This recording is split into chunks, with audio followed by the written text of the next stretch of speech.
సామెతలు 10:7 అందరం కలిసి చదువుతాం. చదవండి. నీతిమంతుని జ్ఞాపకం చేసుకుంటా ఆశీర్వాదం. అందరం గట్టి చదువుతాం. నీతిమంతుని జ్ఞాపకం చేసుకుంటా ఆశీర్వాదం. ప్రభువా మీకు స్తోత్రాలు. చదువుబడిన వాక్యాలు దీవించి ఆశీర్వదించమని చెవిగల వారు ఆత్మ సంగములతో చెప్పుతున్న మాట వినుగా సెలవిచ్చారు. వినే చెవులను గ్రహించుకుని మనసును ప్రతి ఒక్కరికి దయచేసి మీరు మైకను యేసుక్రీస్తు వారు పరిశుద్ధమైన నామమున మిమ్మల్ని స్తుతిస్తూ అత్యున్నత వేడుకొంచున్నాము తండ్రి. నీతిమంతుని జ్ఞాపకం చేసుకున్నట్ట ఆశీర్వాదకరం. మన పితరులు ఎవరెవరైతే మన మధ్యలో నుండి ప్రభు మహిమలోనికి పిలువబడినారో అలాంటి వారిని జ్ఞాపకం చేసుకున్నట్ట ఆశీర్వాదకరం.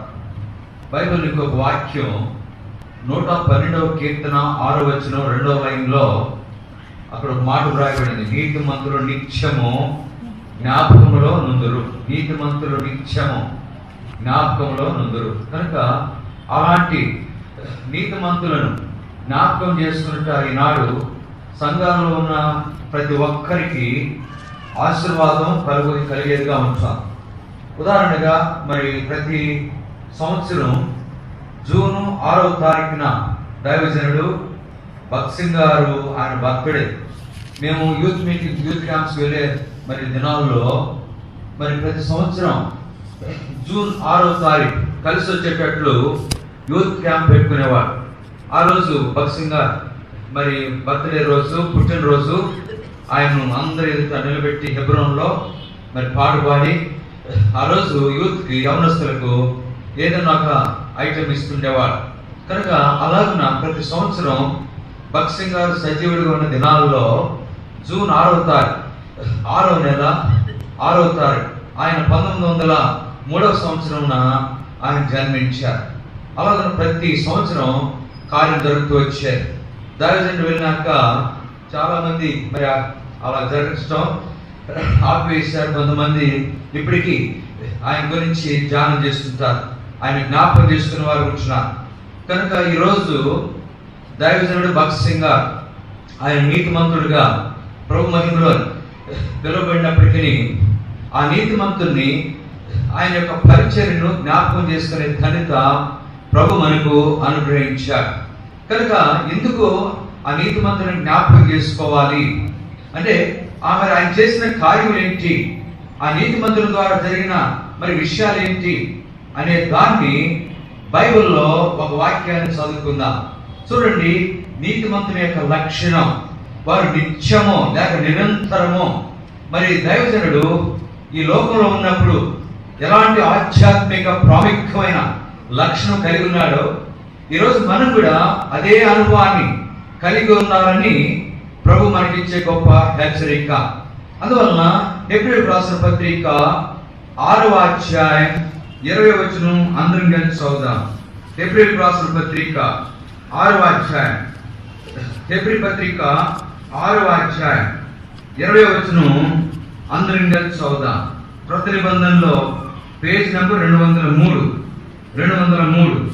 హెబ్రీ 6వ అధ్యాయం 20వ వచనం అందరం కలిసి చదువుదాం. చదవండి. నిరంతరము మెల్కీసెదెకు క్రమము చొప్పున ప్రధాన యాజకుడైన యేసు అందులోనికి మనకంటే ముందుగా మన పక్షమున నిన్న ఆయన బర్త్డే సందర్భంలో మరి దైవజనుని గురించి కొన్ని విషయాలు ధ్యానిస్తున్నప్పుడు నిన్న సాయంకాలం ముఖ్యంగా దేవుడు మరి భక్సింగ్ గారిని మెల్కీసెదెకు క్రమంలో ఆయన చేర్చిన వాడు ఉంటున్నాడు. బైబిల్లో 2 క్రమాలు ఉన్నాయి. ఒకటి అహరోను క్రమము, రెండవది మెల్కీసెదెకు క్రమం. కనుక భక్సింగ్ గారు మెల్కీసెదెకు క్రమంలో చేరిన గొప్ప దైవజనుడిగా ఈనాడు అనేకులు ఆయన గురించి చెప్పుకునే వారు ఉంటున్నారు.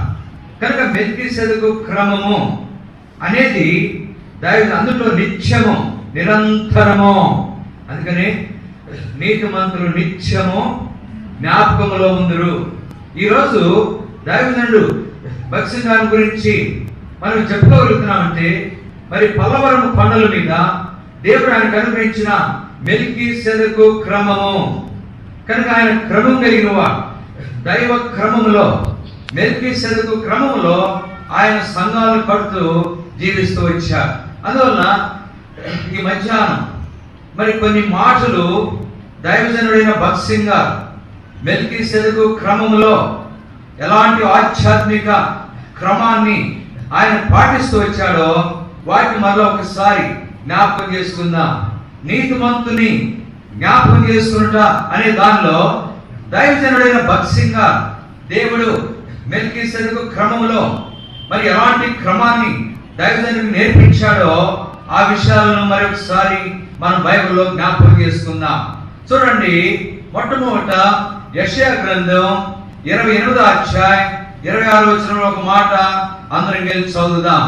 యెషయా గ్రంథం 28వ అధ్యాయం 26వ వచనం అందరం కలిసి చదువుదాం. పాత నిబంధనలో పేజ్ నంబర్ 590. యెషయా గ్రంథం 28వ అధ్యాయం 26వ వచనం అందరం కలిసి చదువుతాం. చదవండి. వాని దేవుడే తగిన క్రమము వానికి నేర్పి ఉన్నాడు. ఆయన వారికి ఆ పని, వాని దేవుడే తగిన క్రమం అనగా భక్త్ సింగ్ గారి దేవుడే తగిన క్రమాన్ని దైవజనుడు భక్త్ సింగ్ గారికి నేర్పిన వాడు ఉన్నాడు. ఆ క్రమమే ఈనాడు అనేక దేశాల్లో మరి నేర్పించబడిందిగా ఉంటుంది. కనుక ఇప్పుడు బైబిల్లో భక్త్ సింగ్ గారు నేర్చుకున్న క్రమం లేక దేవుడు తనకు నేర్పించిన క్రమం, మెల్కీసెదెకు క్రమం యొక్క ఆధ్యాత్మిక విషయాలేదో బైబిల్లో నుంచి మనం జ్ఞాపకం చేసుకుందాం. చూడండి, మొట్టమొదట దేవుడు తన దాసునికి దైవజనుడైన భక్త్ సింగ్ గారికి నేర్పించిన క్రమము 1వ దినవృత్తాంతములు 28వ అధ్యాయం 14వ వచనం. 1వ దినవృత్తాంతములు 28వ అధ్యాయం 14వ వచనం. 1వ దినవృత్తాంతములు 28వ అధ్యాయం 14వ వచనం. 358 పాత నిబంధనలో అందరూ చదువుతాం. మరియు ఆయా సేవా క్రమములకు కావలసిన బంగారు ఉపకరణములన్నింటినీ చేయుటకై ఎత్తు ప్రకారం బంగారమును, ఆయా సేవా క్రమములకు కావలసిన వెండి ఉపకరణములన్నింటినీ చేయుటకై ఎత్తు ప్రకారం వెండిని దావీదు అతనికి మొట్టమొదట దేవుడు పల్లవరము కొండలపై దైవజనుడైన భక్త్ సింగ్ గారి నేర్పిన మొదటి క్రమం సేవా క్రమము.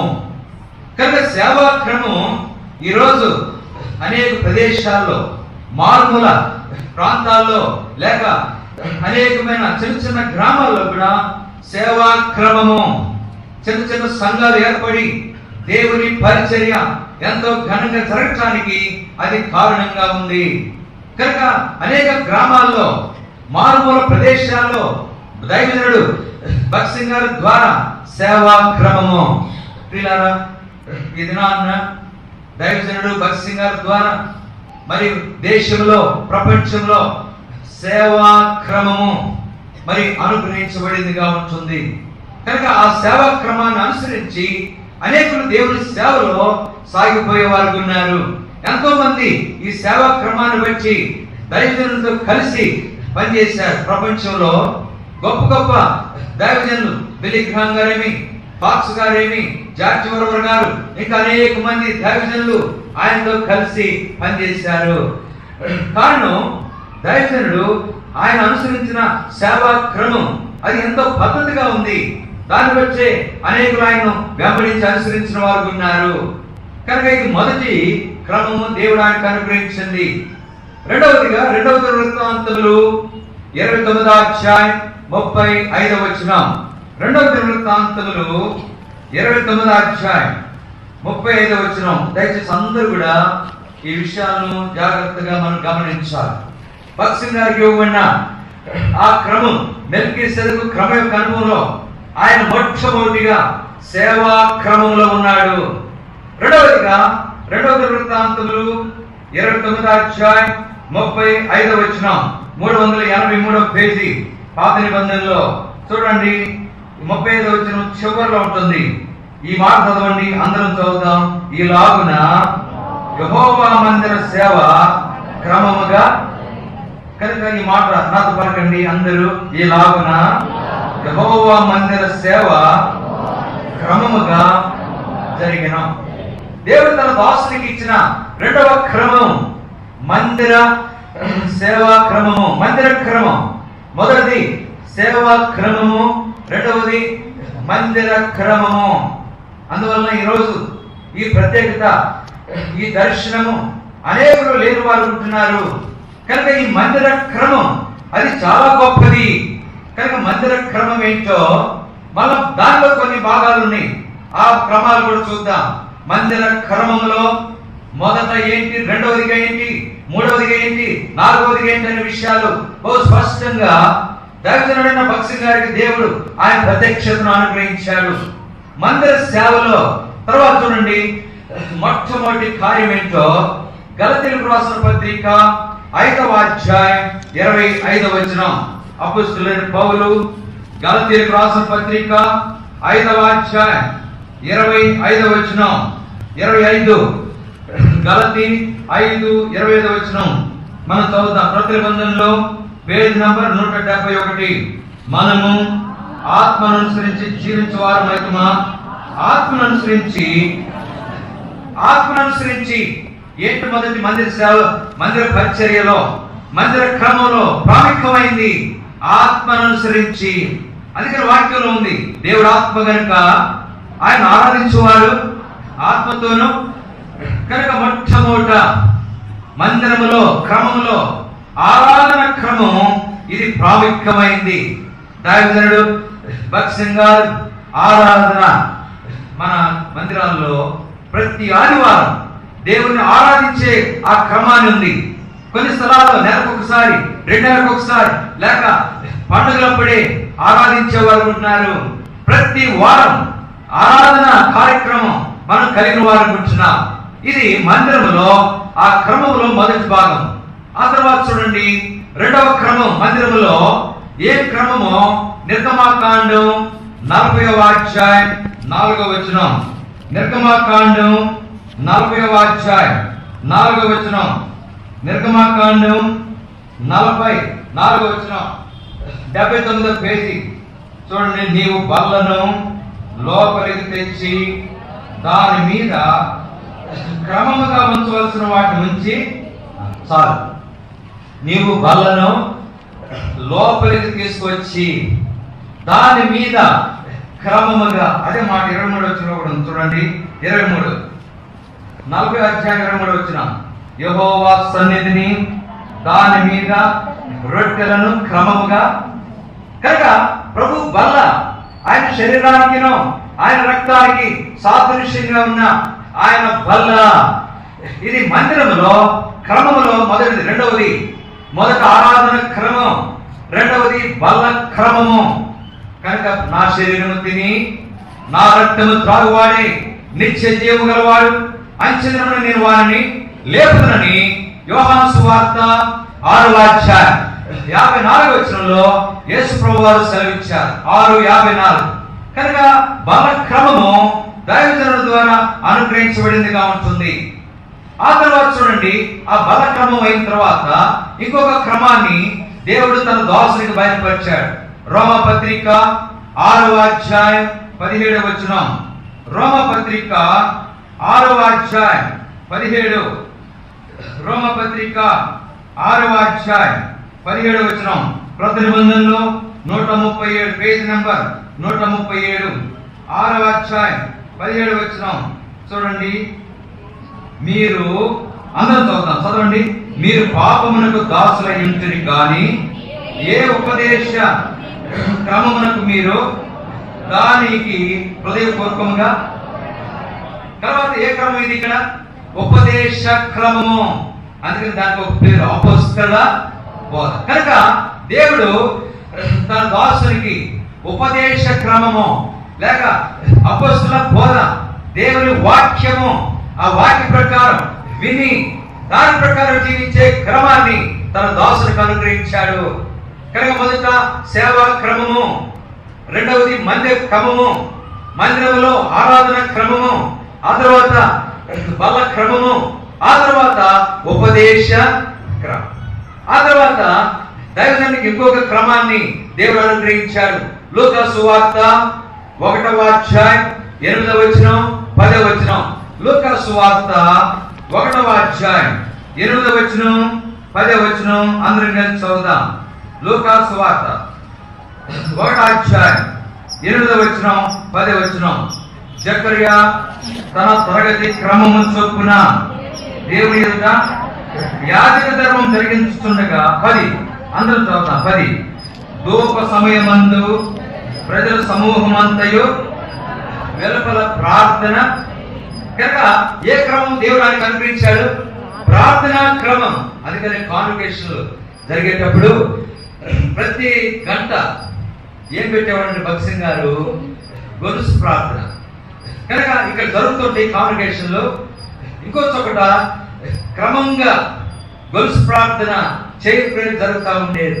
కానీ దైవజనునికి దేవుడు అనుగ్రహించిన క్రమం ప్రార్థనా క్రమము.